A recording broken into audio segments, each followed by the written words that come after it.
Hello, everyone. So great to be back again on your wonderful program, The Citizen on Dove Television. My name is Mike Adekunle. Well, it's a new year to the glory of God, and it's good for us to start setting the record straight and to start taking the right step, even in the right direction, to ensuring that this year brings to us the dividends of democracy. And as all of us, being citizens of Nigeria, we all reap and enjoy that which we long to achieve with the year 2025 to the glory of God. Our desired nation, the new Nigeria we are all praying for, we are all craving for, God of heaven in his mercy should let it happen.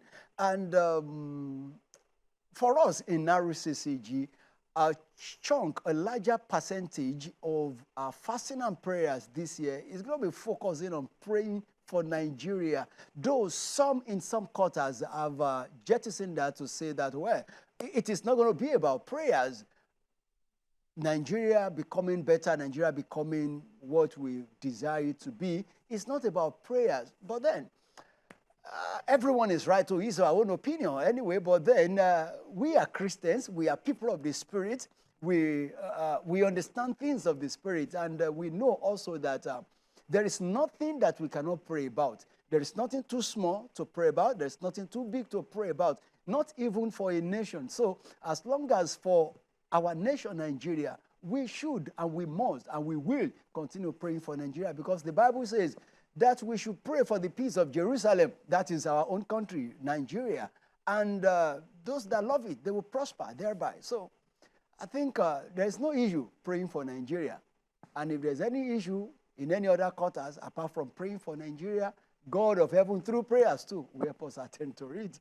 I'm not alone in the studio. Today we are going to be looking at the energy sector of the nation, Nigeria, looking at what has happened in 2024, and setting an agenda for 2025, what we should be expecting as concerning the energy sector in Nigeria. It's a sector that needs much attention, that attention should be paid into. And I think the current administration of His Excellency Asiwaju Bola Ahmed Tinubu, I think some attention is now going towards that sector. So let's see how it turns out in the year 2025. But with me here in the studio is the lead consultant, MaakBeat Transnational. Talking about no other person than engineer Adesegun Olutayo Osibanjo. Good to have you with us, sir.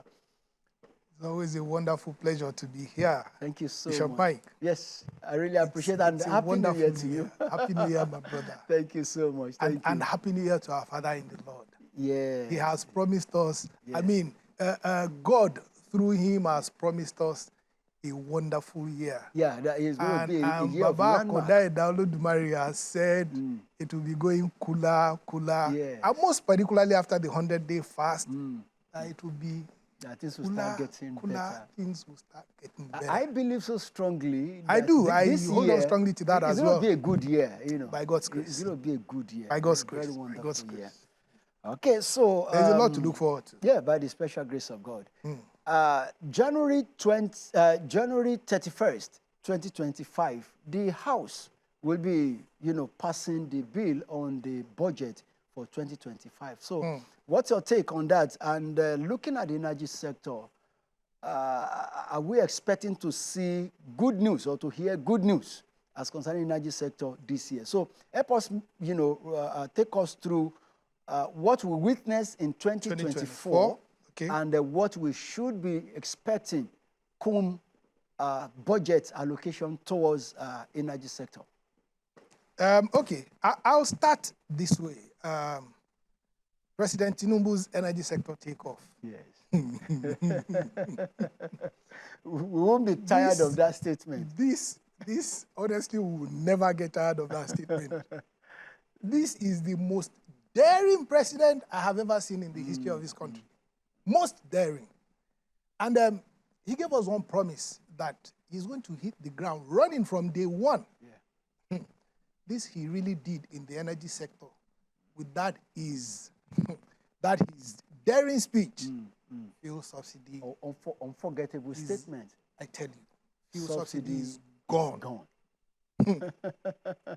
The terrible thing from that is, I mean, there was a serious reverberating effect, a ripple effect that resonated across all spheres of the Nigerian life. Now, the unfortunate part of it is that there's this class of people, a powerful group of entrenched interests. You call them the cabals, but I prefer to call them the hawks. Honestly, they fought back. They thwarted a lot of the policies, a lot of the Tinubu policies as regards the energy sector. They fought back. They distorted the supply chain. They created artificial scarcity and what have you. And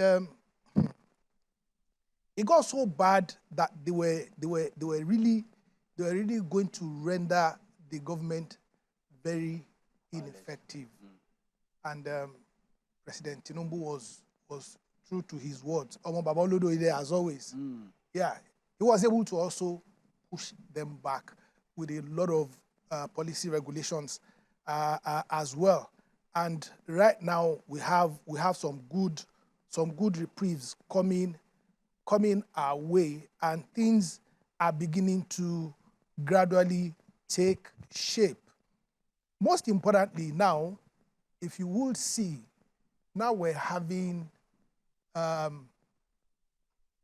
with the regulated system in the petroleum downstream now, we're beginning to have some self-regulation with the prices. It started terribly. Yeah. And I was one of those initially that applauded that inaugural speech. Audacious step. Yes, very audacious. But along the line, I recanted sincerely, because we never expected that it would be that severe. But honestly, it really hit all of us very, very well.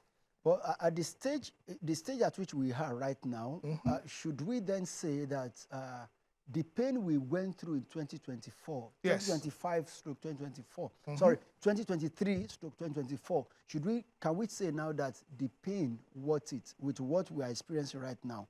Are we moving towards a respite? Are we moving towards a time of relief right now? We're beginning to see some gains of Tinubu's energy strategies. Okay. Now, the first thing we have all seen is the resurgence, of the local age-long ailing refineries. Honestly, I tell you, that is unprecedented. The refineries have not been functional for ages. I can't even remember now, for how many decades now. And it's gotten to the fact, see, there's this thing about our politicians. Because they want to buy off, a government asset, a government institution. They do everything to frustrate those institutions from performing. Okay. I tell you, NNPC has, whether you call it NNPCL or whatever name you call them by, they have the best crop of professionals. But all of them have been rendered redundant. If NNPC was encouraged to manage those refineries well, those refineries will work. I don't believe NNPC cannot run those refineries, but that is where our politicians have gotten them to, and that's the state they want them. At the time those refineries were sold, on record, Port Harcourt refinery has started working. Delta Warri refinery has started working. Yes. Now, what happened? Why were they sold in the first place? Okay. I told you this. The way my perception is that it is a calculated attempt by some of our politicians to ensure that those refineries don't work, because they want to buy them over. Okay. And that was why, at the end of the day, they got sold. And they got sold for how much? For a paltry $750 million. It's ridiculous. Though, I mean, a lot of people still argue that that is the best, deal. Best deal. Is the best deal so far. And there are a lot of counter arguments that no, that is not a good deal at all. So when President Yar'Adua took over, you know, President Yar'Adua is, I mean, he was a very listening president. People had access to him. He listened to them. And he was kind of able to reason along with them that they're making valid sense. And he decided to reverse the sales and refunded the money invested by, by the buyers. Okay. He refunded their money. And again, he got promises from NNPC then, the NNPC team, that the refineries will come back on stream, but it never did. Now, sorry, it never did then. My question is now, the refineries have started working. What is it that the current president will not make them work? Made them work now. Why couldn't they make them work then? And this is why I feel I don't feel comfortable when I hear people say former President Obasanjo has said those refineries will never work, and the kind of viral videos we're seeing online is still showing President Obasanjo saying, still insisting. Very skeptical about it. Not believing I won't even say skeptical. I think he's still insisting. Now, somebody was of the opinion of the fact that if someone has been lying for so long, yes, the day that person says the truth or speaks the truth, people will still consider it to be a lie. Yes, that's correct. correct. Or if you have been speaking the truth for so long, the day you decide to lie, people will still take you as lying, saying the truth. Still running the same lying lines. Can we trust our government to say that, okay, they've said these 2 refineries have started working. Are they really working? Are they of a truth working truly? Bishop Mike, should we believe they are working? Because the former president behaving very skeptical to could these refineries work? And we now say that, okay, they are working. Can we still believe they are working? Can our government still be trusted on these refineries? Let me tell you one thing. It's not a good idea to say because you cannot make it work, someone else should not be making. Should not be able to make it work. Like I said, during President Obasanjo's time, he might have allowed politicians then to render NNPC redundant. I remember humongous amount, of funds was injected into those refineries then, and they never worked. So that it didn't work under your time or your regime, and is now working under somebody's time. Somebody is now making them work. You shouldn't feel bad about it. You sold those refineries. Okay, now that aside, now those refineries are working in conjunction with the private refinery. Sorry, I even forgot to add this. Why I believe those refineries are working, okay. I'll tell you. Okay. NLC, TUC president, okay, they have visited the place. And they have confirmed to us that those refineries are working. So I've not been there in person. For me, what other confirmation do I really need to seek? All right. Talking about the energy sector in Nigeria, we are talking about the oil and gas and yes. And electric power. And electric power. Yes. Now, still on oil and gas. Now we have these 2 refineries working, belonging to NNPC, and that of the private one, Dangote Refinery. Now, these 3 refineries working at the same time, what should we be expecting? What are they capable of bringing to the table for ordinary citizens? Okay. The first thing is there will be a steady supply chain for fuel. Petroleum products. Okay.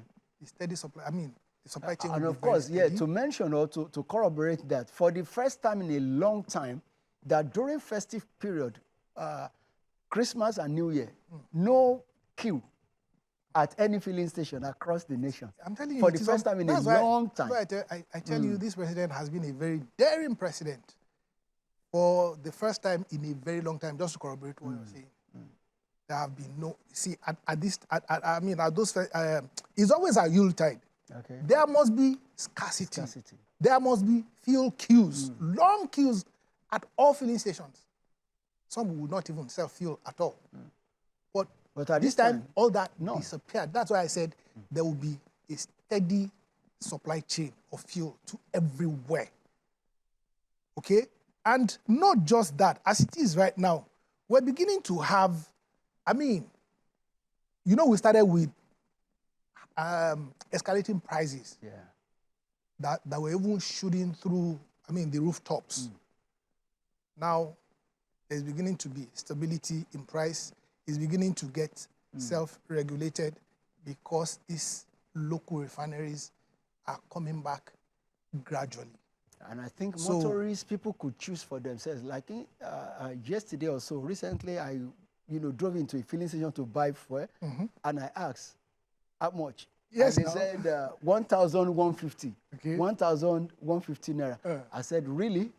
Okay. I drove out. Exactly. Went to another one. I saw that one, 955. You see? I drove out. You see? I got another one, 927. I stayed there. And I bought. That's what you get now. So at least now you could decide. It's getting competitive. That's the point you just made. Okay. There is good competition now introduced into the downstream sector, which was what I was going to say. But I'm happy with this example you just gave us now. No, I witnessed that myself. Very good competition is coming in now, and this competition will get better by the dawn of each day. Before we came fully on air, you were talking about is there the possibility to achieve 500 naira. I told you, I said, let us manage our expectations for now. Okay. It may get there, but for now, let's manage our expectations, because I know we will begin to achieve more stability in price as the competition, keeps going keener and keener, because we're expecting other players to come into the midstream sector, not the downstream, because a lot of people confuse refining business to be downstream. Refining is midstream. Okay. It's midstream. There's the upstream. The upstream is the exploration, the crude oil exploration or crude oil production. Okay. That is the upstream. Midstream is the refining. Okay. Now, when you talk about the retail part of it, that is the downstream. The one at the midstream could still be at the upstream. Why? Downstream. Why? Since it's at the middle, it could be pushed anywhere. So, we all know, upstream, downstream. It's okay. Yeah, it's okay. So now let's move to, we hope that in 2025, things will become better around oil and gas. And, we've just spoken to oil alone. Yes, oil alone. Petrol, for example. Yes. Yes. The gas now, I don't know if there's any reduction yet in the gas, probably the cooking gas now, in a layman term. Do you know one thing that we have not been able to achieve very, very well? Okay. The proven untapped gas reserves that we have. See, when we're talking gas reserves, not gas. When we're talking about gas, generally now, there are two categories of gas. The one that is very, very prevalent now in Nigeria is what we call the associated gas. Okay. When we say associated gas, that is the gas that gets produced from oil exploration. Okay? When you're extracting for crude oil, gas comes with it. That is why it is associated. It is that gas that you see, flare gas. When you go to these flow stations and you begin to see, burning flame. Okay. We waste that gas unnecessarily, and we still don't have enough cooking gas. We don't have enough gas for electric power generation. We should be harnessing that gas for a lot of these purposes. they should be channeled. There's a way to still refine those gases, okay, to convert them into usable gases rather than just flaring them away. Maybe by now that in a way petrol or the oil sector is gaining stability, maybe an attention can now be shifted towards What's that? Now the second part, is also the non-associated gas. Okay. That is the real natural gas itself. Okay, this one you would have to exploit from the ground. It's like you're exploring for oil. Okay. So, but the exploration of this is for gas only. There is no other thing associated with it. Okay. So that is one area of exploration that Nigeria has not fully tapped into. We're in it already, but it's still not significant enough. We are not there yet. And we have a lot of these reserves. Do you know, I tell you one thing, and NNPC has been saying this thing too. The industrialization and economic growth of Nigeria, okay, can be powered, can be driven by gas. You can revolutionize even power generation, industrial growth can be revolutionized by gas. And we have more than enough of gas for Nigeria. I tell you, for Africa, just Nigeria's reserves alone. Okay. It will run for Nigeria, run for Africa, and there will still be more than enough to export to Europe and the rest of other parts of the country. Other parts of the world. Nation, right? Other parts of the world. So I hope, I think I heard the advisor on energy, Olutayo. I'm not too good with the pronunciation. I would say I don't understand the pronunciation of her name very well. I heard her talking about kind of establishing another contract for gas exploration. Okay. I don't know whether that has started or it's about to start. I don't know the stage. But I hope we get more of that. Because if we can get gas, if we really go into gas exploration and we produce more of gas, we'll be able to get cheaper gas. Okay. The gas we're getting now is still, for me, too expensive. But if we do more of gas exploration, we'll get cheaper gas. Okay. More than enough for the home and for the industries as well. Talking about that, so let's now look into the electric power now.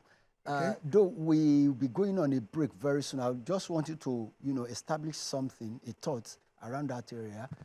We will be coming back on that break to also look at some business angles, to what we need to do. This year, like I said, it's a very good year, so we need to make money, we need to do business, and we need to get it better and get it well, even for our family and then our nation. So when we come back from the break, we'll look at that. But then I'd like you to quickly establish a thought around the electric power sector of Nigeria. How was it last year, and what should we be expecting this year?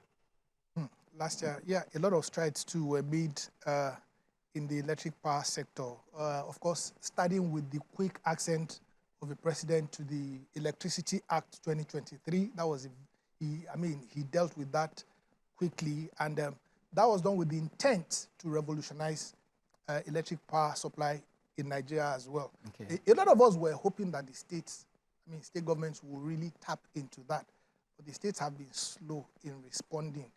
The major activity we've had in the electric power sector has been from the federal government-led center. But now I think the power now is no longer on the exclusive list. No, that's what I'm saying. Okay. The moment the Electricity Act 2023 was signed, okay, that centralization has been unbundled, it's been decentralized, it's been devolved to the states, even to the local government, even to you and I. We have what it takes to do it, to generate, supply, distribute, right ahead. Just, all you need to do is apply for, for the required licenses. For generation, you need to have a license. For if you want to go into transmission, you need to have a license. Acquire that license. You want to go to... Now, distribution has been broken into distribution and supply. Okay. So you would have to apply for 2 separate licenses. If you want to do distribution, you apply for distribution license. You want to do supply, you do that And I think there's still the trading part of it too. Okay. It's really been broken down into a lot of, I mean, the value chain, I would say, yes, it's value chain. Has been broken down a lot. Portion. Before, the value chain was generation, transmission, and distribution. That was it then. Okay. But now it's been broken down a lot. And the administration of President Bola Tinubu has really tried in addressing quite a lot. Of course, there's what the major problem has been, the value chain imbalance. If we say the value chain imbalance, okay, we're talking what comes as generation, okay? Whatever comes from generation, transmission must be able to accommodate that and will that entire figure, will it for distribution. But what we have presently, there is that value chain imbalance. The installed capacity for generation in Nigeria now, I think it's close to 20 gigawatts now.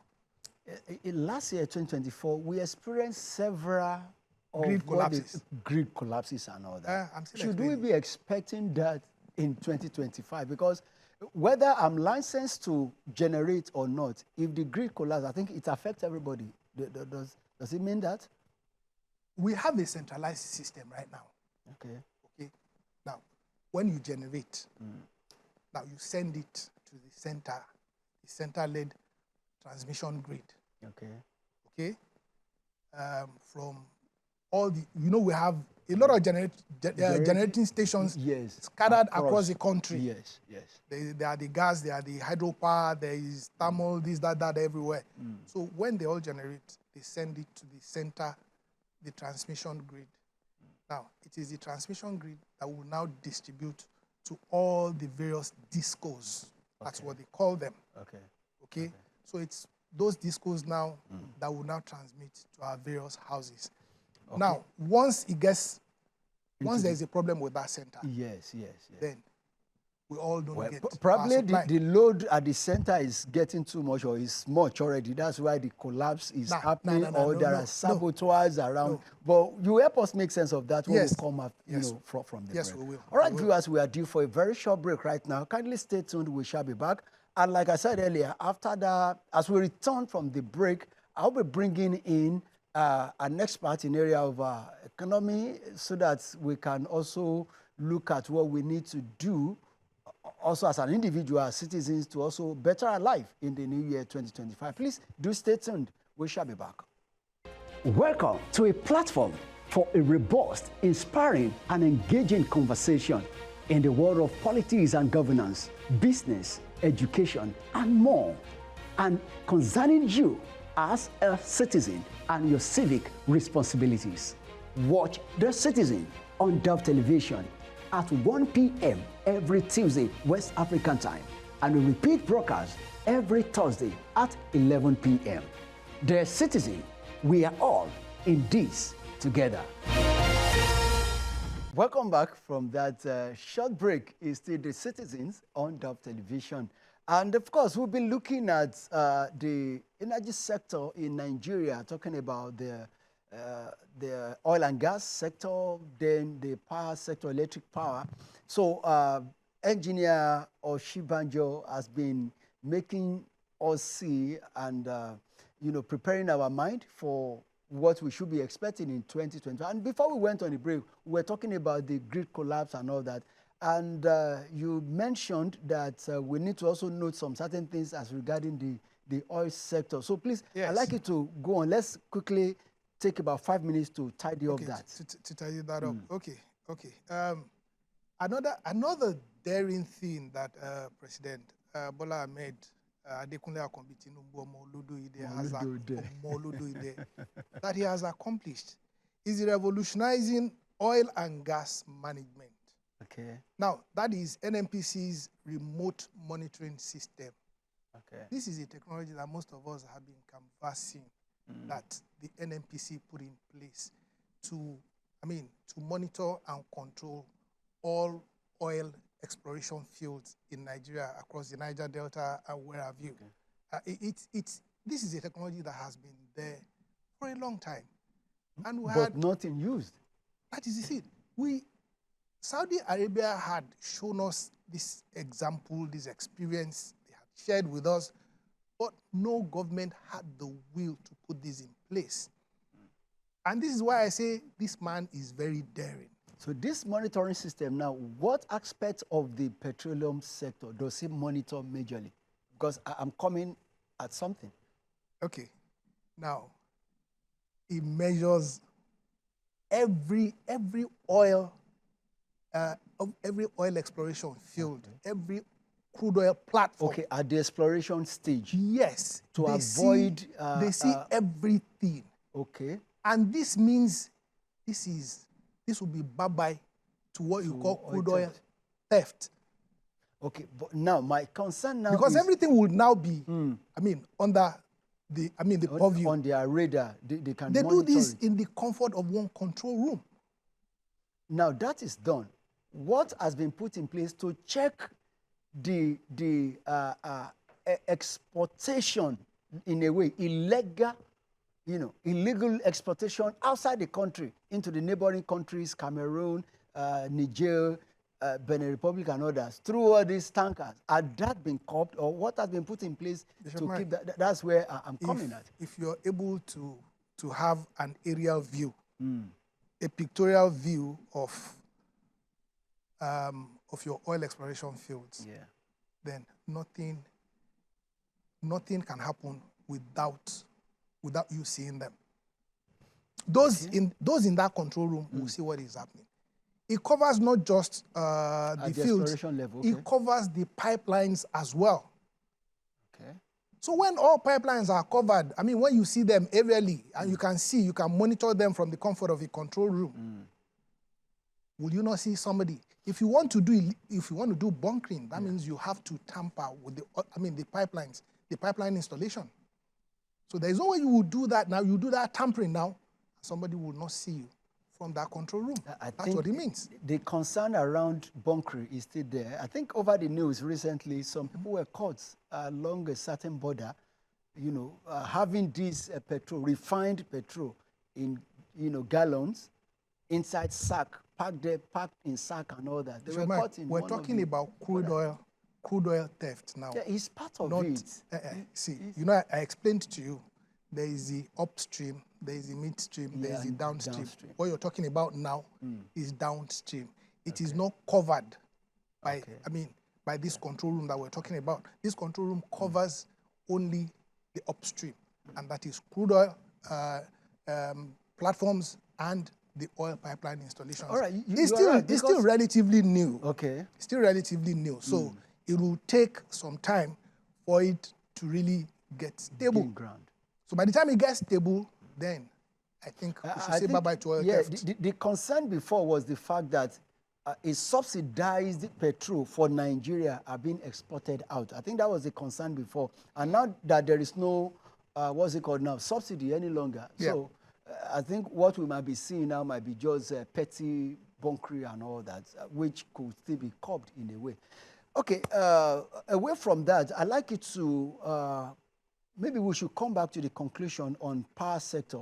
Yes. Later on. Okay. Why I bring in our new guest, and that is Dr. Gracious Bobova, the Chief Executive Officer, World Class Entrepreneur Summit, or World Class. Yes. So good to have you, Dr. Bobova. How are you doing today? I'm very fine. All right. So you've been in Nigeria for a couple of weeks. So how have you seen Nigeria? How is Nigeria to you? Is Nigeria, is it a testament to what you've been hearing about Nigeria outside Nigeria? I know you don't base here. So your experience, your interaction so far? Yeah, before coming to Nigeria, I have an impression that Nigeria can be a very tense environment, with a lot of theft and all of that. And then maybe not friendly, but the experience I have here is totally different. Okay. I have the environment friendly. I have a lot of hospitable people. I meet every day in Nigeria. And so I find a family in Nigeria. So Glory be to very God. cool. That's lovely. Citizens in Nigeria are very hospitable. If there's anything you talk about Nigeria, we are very hospitable. We are very accommodating. You know, Nigerians, we are good people. You know, we are good people. Only that there might be one or two, you know, bad eggs, few ones. Which is common everywhere. Which is common everywhere. You know, thank you. Common everywhere. So we thank God. And those ones with time, God will be fishing them out, you know, one way or the other, you know. All right, so now looking at the economy of Nigeria, what's your comments about the economy of Nigeria? You are the CEO of Grace World Products Company, Grace World Po, company. The CEO, you are from Cameroon, but based in Ohio, United States. So what can you say about Nigerian economy and what you are bringing into Nigeria? Why? Why have you chosen Nigeria to bring in your... All right, thank you very much. I know very much. I have my friends in Yaoundé, Cameroon. I have my friends in Douala. And you know, Douala have a lot of Nigerians there. I want to say bonjour à tout le monde. C'est une grande opportunité pour faire le business au Nigeria maintenant. Et je suis au Nigeria pour faire le programme d'entrepreneuriat. I'm so excited to greet my people in Cameroon. That's very lovely. And, you are on this TV station is an international TV station. Oh, so yeah. Everywhere. They've had you. Oh, yeah. So let's go. I'm saying that World Entrepreneur Summit is a program that is aimed at achieving the emergence of Africa. And so this program, you know, we're following the concept of the Bible. It says when you get into a strong man's house, you need to, if you have to take over the house, you need to bind the strong man. And if you bind the strong man, you can take over the house. Now, getting or achieving the emergence of Africa, we're looking at the economic giant of Africa. And Nigeria is the economic giant of Africa. And so, if we can successfully take over Nigeria, then we will easily take over the whole nation, the whole continent, Africa. So, since Nigeria is the economic giant of Africa, so that is the reason why we had to bring this summit first to Nigeria. Okay. This world-class entrepreneur summit to Nigeria. So, what is it all about? What this summit? What is he addressing? Who are the people that are expected to be in this summit, and dates and venue? Thank you again for this. World Entrepreneur Summit is taking 3 key factors into place to make sure that the vision can be successful. Okay. The first factor is the GDP. Okay. And with the GDP, we're bringing, you know, when you want, because there is a problem that is keeping the GDP of Africa very low. And so we want to remove this problem. And to remove it, we need to replace it with something. And we're putting up a system we call the idea formation system. Okay. Now, it is coming in to bring about a total transformation of mindset to the African people. And that will also help to bring about innovative ideas where people can now produce, we can produce our own. That is bringing a huge rate of production. And we are encouraging consumption of homemade products, thereby discouraging importation of goods and services, and now encouraging production, consumption, and exportation. All of this will bring about a rise in the GDP. The second factor is a system we put up called geometric multiplication growth rate of entrepreneurs. Now, with the geometric multiplication growth rate, we aim at empowering 1,000 startup businesses. And this model is going to continue annually. And so the people we empower this year, these people are offering job opportunities to the community. So the business, or the businesses that are going to be empowered are going to be support, is going to be sponsored. There are businesses that touches economic development that touches community development. So if a project is just all about yourself or your family, we're not going to look at that. But we're looking at about projects that bring about community development. Okay. And so that will bring about a high rate of employment, thereby wiping off unemployment. And so that will bring about the emergence we are talking about. Yes. Now, the economy of a country can be strong, just like that of Nigeria, no matter how it is strong. If it doesn't get the right government, nothing can move forward. The emergence will be very far from that country. Yeah. And so we are getting in touch with the state government. We are getting in touch with ambassadors. We are recruiting prospective ambassadors where they can take the resolutions of the summit and they can gradually sell this vision to the state government. Okay. Because to get this vision to the government must be a gradual process. Yeah. And once you get to them gradually and they understand it fully, the government is going to embrace it fully as well. And then with the government support to this vision, so the leadership support to it, with the right understanding, will bring about the emergence of Africa. I thank you so much. You said a whole lot that we need to take our time to also chew in a way and also call the attention of the government to it. Engineer, I'd like you to speak to some things you raised. How do you rate this government, 2024 into 2025, how do you rate their support to SMEs and,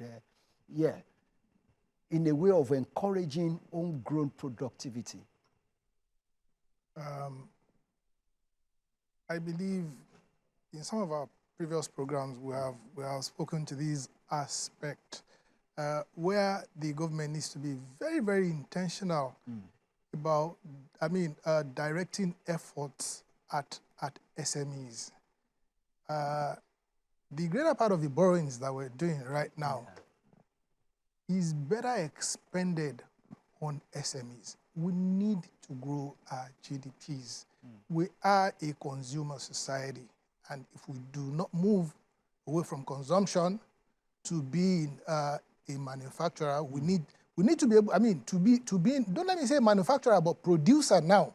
We need to be able to produce everything we consume. What we cannot consume, what we cannot produce, we should not consume. Until we're able to cultivate that, then that's when we will really move forward. So everything that has to do with production is what the government should be very intentional about now. And that's very key, because right now in Nigeria, more money, because the government is no longer subsidizing, fuel, so more money is now coming in, which are being distributed to the subnationals, and they are in turn supposed to now look more. Some state governments are really trying in that regard, and with the initiative you are bringing, I have a problem with what you have just said. Okay. With the federal government, diverting more money or sharing more money to the state governors. Sincerely, the kind of constitution we have in place. Because the president had to say that we should hold our state governors accountable. Yeah, he said that in his new year. Hold them responsible.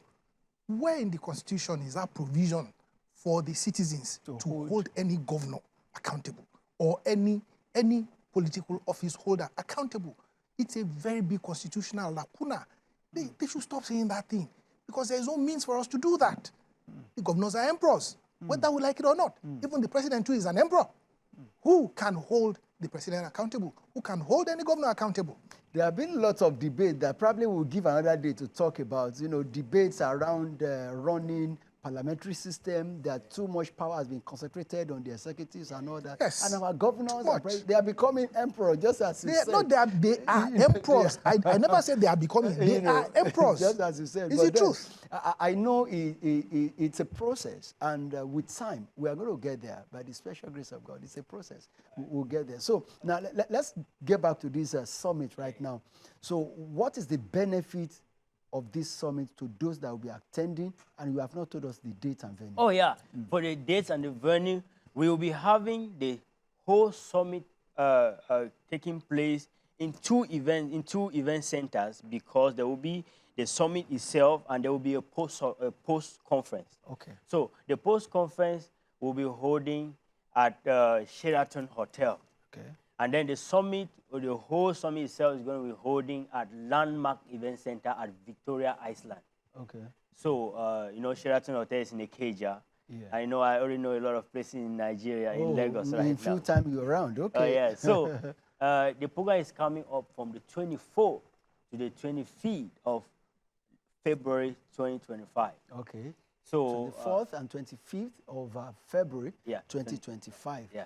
All right.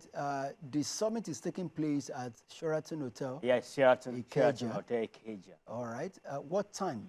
Oh, yeah. Each It of will be those days? having morning sessions and evening sessions. Okay. Yeah, so morning sessions begin like 8 a.m. in the morning. Okay. And then it goes right up to about 11 a.m. Okay. And the evening session come up from 3 p.m. Okay. It goes right to about 6 p.m. Okay. Okay. Okay. It's a 2-day summit, and that's lovely. So the benefits. The right now- benefits. Yes. Oh, yeah. That's very important. Yeah, it's very important. So- if I'm you know shaving whatever schedule and I'm attending that summit, Oh, yeah. what is in it for me? Oh, yeah. Now, you can see that the benefit of the summit doesn't get limited to an individual. Okay. It is a state vision. Talking about the emergence of Africa and now bringing it to Nigeria, it becomes a state vision for the federal state. Okay. Now, but there will be individual benefits because we are talking about mindset transformation. So the training that the individual will take is going to be a total mindset transformation where they begin to think differently. And you see, that will help individuals to be able to come up with business projects that they are the CEOs. You know, want to see a lot of different CEOs, a lot of business owners coming up with their independent projects and businesses that is going to bring employment to a lot of people around the community. Okay. So it's like from one to the other, and it's it's expanding. It's like a chain. Yes, the chain is expanding. Okay. So that's what the training will be offering, and then more to the project that the individuals will be bringing, and then they pick some of those projects and empower. Sponsored. That's a lot. Okay, of benefit. there'll be a sponsorship program for how do I put it now, for those that will be coming with projects and proposals, business proposals. Yeah. Okay, and then there is another two key benefits that you know, a lot of Nigerians know about the International Black Queen and Kings that is in America. And then there is the White House Award. I mean, the United States White House Award that will be happening right in Nigeria because of the summit. So we're having Donald Trump, signatory giving the White House Award to a lot of people in Nigeria and around the world that will be coming for the summit. Okay. And then there will also be doctoral honorees during the summit. So those are a lot of benefits. Okay, that entrepreneurs can gain. I know also you mentioned that one is very important to me, you know, as Nigerians, and everybody wants to have their businesses, established. Yes. Now, me coming up, or an individual coming up with business ideas and all that, can also get sponsored monetarily. Yes. And I've asked you, okay, if you are giving somebody money to start up business, how do you monitor it to ensure that such a money or such an amount of money for business is judiciously used for the purpose intended? Oh, yeah, that's very important. Yes. You know, we are engaging the ambassadors of the state, and we are also recruiting prospective ambassadors. Okay. And we're training these ambassadors so that they can work with the citizens, because they know the citizens. Okay. So, like, for example, in Nigeria, we're recruiting ambassadors from every state in Nigeria. Okay. So, for example, if you're winning the project from Delta State, there is somebody in Delta State, and I have a very practical person who is right there. That is, Pastor Kelechi. He has been the former personal assistant to Bishop David Oyedepo, and he's one of our key team members in Delta State. So he's going to follow you up to make sure what you are, the project you have projected and the support you've gotten, you're doing just that. And that's going to be happening in every state. Okay, there are ambassadors of this the summit across states in Nigeria, and whoever wins any project monetarily are going to be monitored and tutored, mentored, you know, under those people to make sure that their businesses stands and all that. That's a very laudable idea, and we wish you well. We pray that God will cause it to be fruitful and benefits lots and lots of people in Nigeria to the glory of God. The emergence of Africa, we are envisaging, starting from Nigeria, it will happen. So after Nigeria, where next? Oh, after Nigeria, you know, we're looking at Ghana. And I want to say something very particular.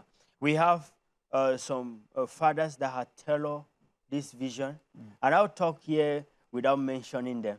You know, I'm so excited. I'm so happy for our Senator, His Excellency Senator Ngafusin Emmanuel, who is in Yaoundé, in the capital city in Cameroon.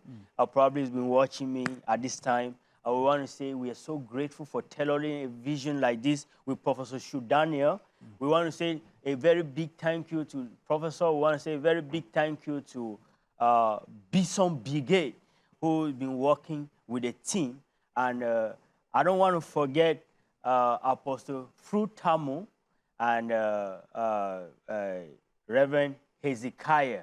So these people have been very instrumental in this vision. Now talking about Dr. Yari, Dr. David, all of this team in America who are really, you know, pouring in the cash to make sure this program work out, you know.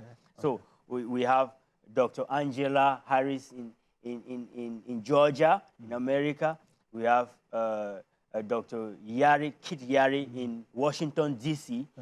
These so people are very particular. People, they are behind the project. Oh, yeah, they are behind it, and they are so particular about it. You know, in a way, people can be skeptical to know that, okay, how valid and all that is. But some of what you have said you know, sound convincing. And like I said, we wish you well in this project. Thank you. So now, let's go back to our discussion just as we try to wind down on the program. So, Engineer, I'd like you to throw in your weight, or your thoughts rather, on some of the things we need to know as regarding the electric power sector in Nigeria for the year 2025. Where is the government going? What should we be expecting?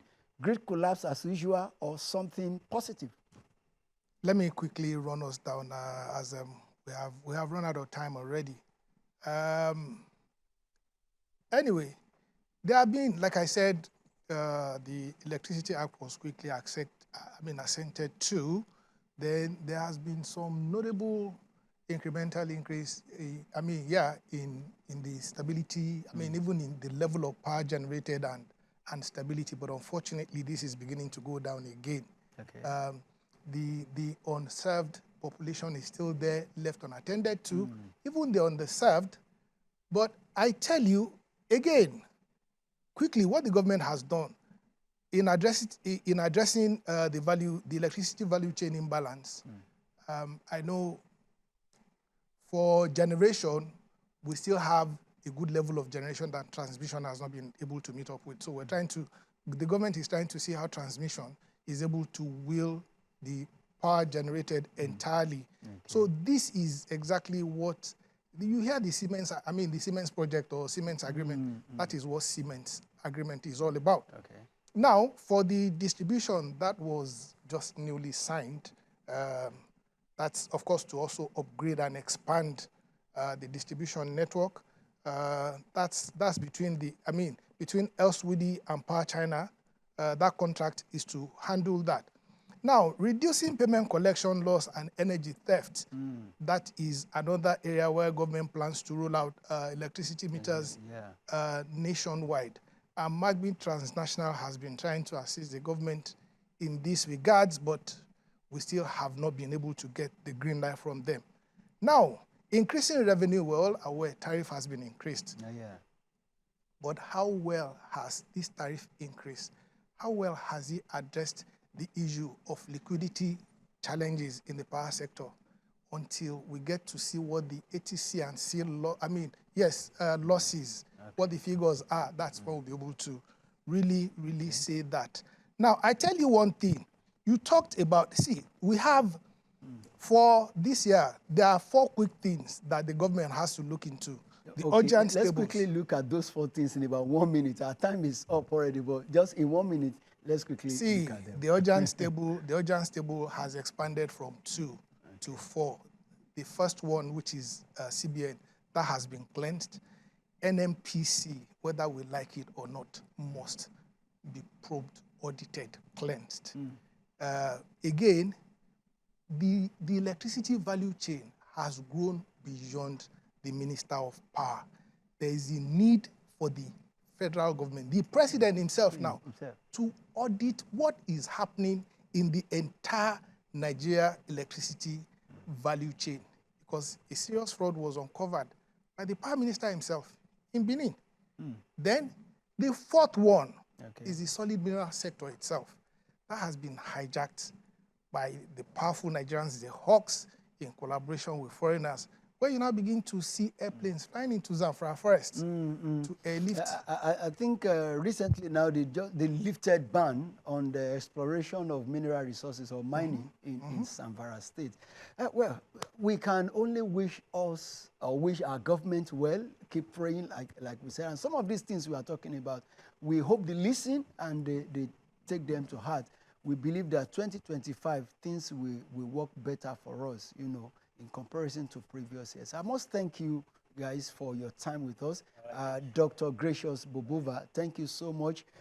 Thank you for coming up with such initiative to bless life, and God will help you through in Jesus' name. Yeah, Engineer Adesegun, Olutayo, Osibanjo, the lead consultant, MaakBeat Transnational. We really appreciate you and your time here with us today and your words of knowledge you shared with us. We'll still be coming back to you. You are a regular person with us. So time to time we'll be calling on you for more. All right, viewers, we really appreciate you for your time with us today. This is how far we can go on the program. Till I see you again next time, I'd like you to please keep being a good citizen of Nigeria, a very wonderful ambassador of Nigeria indeed. My name is Mike Adekunle. God bless you and have a great day.